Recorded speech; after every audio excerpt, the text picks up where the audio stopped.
ditadura de Vargas, o Brasil vinha em processo de construção da democracia. Com liberdade política assegurada pela Constituição de 1946, a população começou rigorosamente a participar da política através de organizações populares. O parlamentarismo era uma solução para permitir que João Goulart tomasse o poder, mas apresentou grandes problemas. As divergências entre o presidente e os primeiros ministros davam a impressão de que o governo estava paralisado. Diante disso, Jango resolveu antecipar o parlamentarismo 2 anos antes do previsto, em 1965. Em 1963, 70% da população não queria parlamentarismo, atribuindo ao João Goulart o chefe do governo. Os conservadores não aceitaram e intensificaram os esforços no sentido do golpe. A fama de comunista de Jango cresceu quando o presidente propôs reformas de base, que previam as mudanças na educação, eleitoral, bancário e tributário. A crise econômica não estava muito bem, que aumentava a instabilidade financeira. Sem apoio, João Goulart não resistiu. Em 1964, os militantes Luiz Carlos Mourão Filho fizeram rebelião para que eles pudessem tomar o poder. Os militares tiveram a ajuda do general Castelo Branco e os governadores conservadores, que criaram condições para que a rebelião alastrasse pelos estados. Era o fim do populismo para a ditadura que duraria 21 anos. A Constituição de 1946 foi suspendida pelos militares através da edição de uma série de atos institucionais, os AI. Esses atos davam poderes ao executivo e tiravam a autonomia do legislativo e do judiciário, e dispunham a suspensão das eleições diretas, a extinção dos partidos, a cassação dos políticos que se opunham ao novo regime. Em 1967, os militares impuseram uma nova Constituição para substituir a de 1946, na qual substituíram a maioria dos atos institucionais, e legalizava assim a ditadura. Pouco a pouco, os militares foram montando uma gigantesca máquina de vigilância. Instituíram a censura dos meios de comunicação e criaram o SNI, Serviço Nacional de Informações, e era possível detectar manifestações contrárias ao regime. Em 1968, a UNE convocou os estudantes para passeatas e manifestações, as quais os mesmos foram violentamente reprimidos. Estudante secundarista, Luiz, foi morto a tiro de polícia.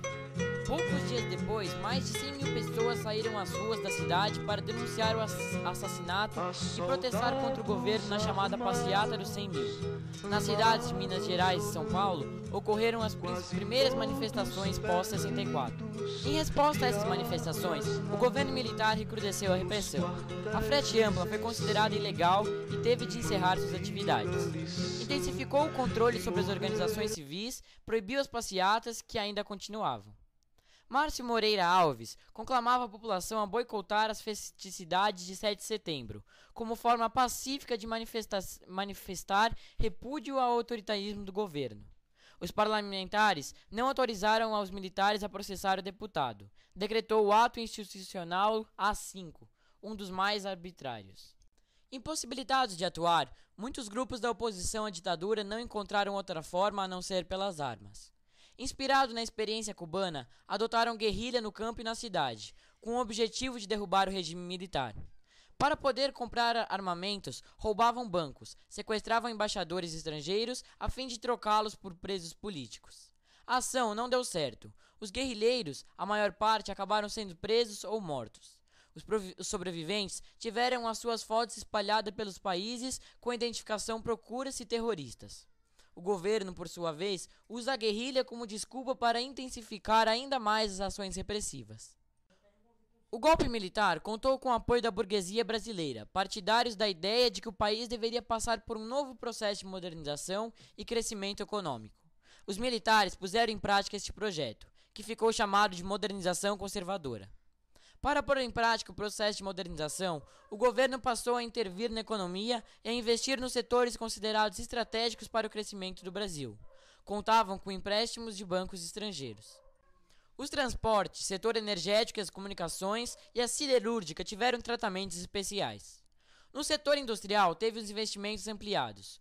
Com o controle da repressão, era difícil para os trabalhadores protestarem com as perdas salariais. Tinham setores que eram considerados prioritários, recebiam vantagens fiscais e pagavam menos impostos. Essas medidas fizeram o crescimento do país crescer economicamente durante o governo Médici.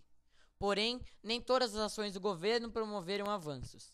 Entre as consequências negativas da modernização foram grande concentração de renda e estagnação do mercado interno, e aumento da dívida externa, entre outros. A partir de 1973, veio à tona a crise do petróleo. Essa crise afetou o Brasil de várias formas. O Brasil passou a gastar mais com a importação de petróleo. Os empréstimos estrangeiros aumentavam cada vez mais. Sem o dinheiro dos empréstimos, não tardou para que os brasileiros sentissem os efeitos da crise econômica. Inflação, recessão e desemprego atingiram grande parte da população. Pouco a pouco, o regime militar foi perdendo as suas forças e a sociedade civil voltou para resistir ao regime. O general Ernesto Geisel assumiu a presidência em 1974. Ele formulou o projeto de abrandamento da ditadura, que ficou conhecido como abertura lenta, gradual e segura. Em 1978, o AI-5 foi extinto, a censura à imprensa diminuiu. Em 1979, depois de intensas pressões civis, o general aprovou a lei de anistia, onde os presos exilados ou presos seriam perdoados, desde que não tivessem se envolvido em crime de sangue. Ainda em 1978, a região do ABC Paulista assistiu às primeiras greves operárias depois de uma década de silêncio, quase absoluto dos trabalhadores industriais. As motivações das greves de 1978 não eram apenas políticas, mas sim econômicas. O Brasil tinha uma dívida externa muito grande, e sem esse dinheiro, o governo não podia manter o ritmo de investimentos e obras, e passou a emitir a nova moeda, provocando o crescimento da inflação. As dificuldades econômicas e a miséria eram cada vez maiores. Esse quadro continuou a piorar ao longo da década de 80. Junto à crise, aumentava o desgaste do regime militar. Ainda assim, a ditadura duraria até 1985. Após o golpe militar, o desejo dos jovens de criar um mundo melhor aumentou. A produção cultural estava dando uma nova cara ao Brasil. Os artistas procuravam expressar, através de suas artes, a necessidade que sentiam de realizar a revolução na política. Eles defendiam uma cultura genuína e sem participação estrangeira. E outros, ainda mais criativos, acreditavam na transformação do mundo através do comportamento e abandono de hábitos e práticas antigas. Mesmo em meio à ditadura, os artistas conseguiam lugares para se manifestar, protestar e lançar novas ideias. Porém, com o AI-5, essa liberdade de expressão não foi tolerada, fazendo com que muitos ficassem desempregados, perseguidos, exilados e até presos. A única forma que encontravam para continuar a mostrar suas ideias foi a utilização de metáforas em suas mensagens. Seus meios eram simples, mas facilmente perceptíveis pela sociedade, como o cinema, as canções, poesias e etc. O que importava era que a sociedade soubesse e desejasse uma transformação no Brasil. Já uma outra vertente utilizava esses recursos para demonstrar pensamentos e formas de vida que a população tinha. Além dessas vertentes, havia a Jovem Guarda, que atingia os jovens não interessados em política. O estilo pop internacional e rock não agradava a alguns, como por exemplo Roberto Carlos.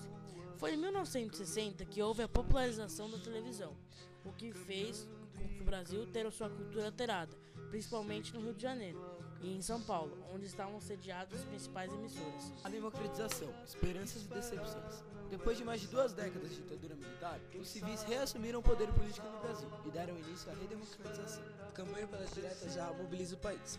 Direta já, eu quero votar para presidente. Em 1984 foram ditas pela sociedade civil.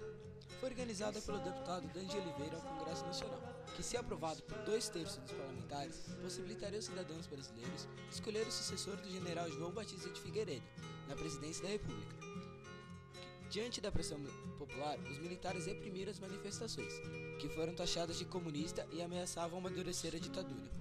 No dia de votação, 25 de abril de 1984, os partidários conseguiram a maioria dos votos, mas ainda faltavam 22 votos para conseguir os 2/3 necessários. Essa derrota provocou frustração e mais uma vez o presidente da República seria eleito de forma indireta pelo colégio eleitoral. Partidos de oposição. PMDB, Partido do Movimento Democrático Brasileiro, liderado por Ulisses Guimarães. PSDB, Partido do Social Democrático Brasileiro, formado por alguns membros do PMDB. PDT, Partido Democrático Trabalhista, liderado por Leonel Brizola. PTB, Partido Trabalhista Brasileiro, liderado por Ivete Vargas. PT, Partido dos Trabalhadores, liderado por Luiz Inácio Lula da Silva. PP, Partido Popular, liderado por Tancredo Neves. Eleições indiretas, Tancredo Neves ou Paulo Maluf. Derrubada Dante de Oliveira, os líderes dos partidos de oposição passaram a discutir a sucessão do general Figueiredo. A estratégia de alguns partidos foi tentar vencer as eleições indiretas do colégio eleitoral. Para isso, negociaram a escolha de um político do MDB, o Tancredo Neves. O indicado pelo PSD foi Paulo Maluf, identificado como regime militar e que terminou seu governo em São Paulo com má aplicação de recursos públicos e de autoritarismo. Durante a campanha eleitoral, cresceu o apoio à candidatura de Tancredo. Integrantes do PDS, que antes apoiavam Paulo Maluf, decidiram mudar de lado. Surgiu então a Aliança Democrática, uma união entre o PMDB e descendentes do PDS, que indicou um vice-presidente à chapa de Tancredo, José Sarney. Em 15 de janeiro de 1985, a chapa da Aliança Democrática venceu com folga as eleições indiretas e Tancredo foi eleito novo presidente.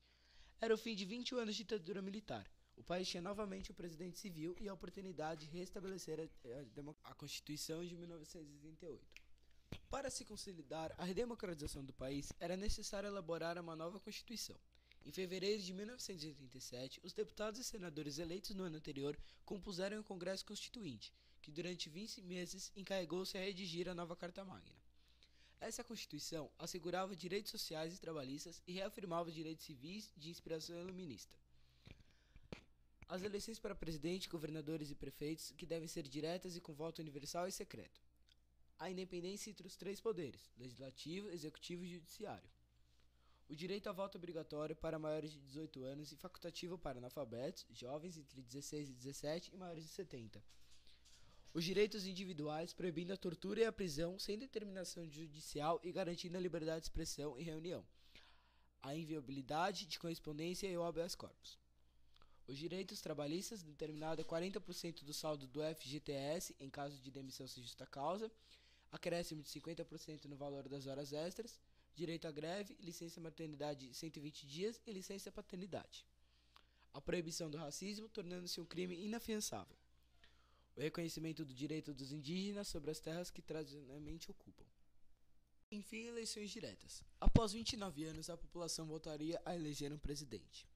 Embora correspondessem 21 candidatos, dois deles se destacavam, Fernando Collor de Mello e Luiz Inácio Lula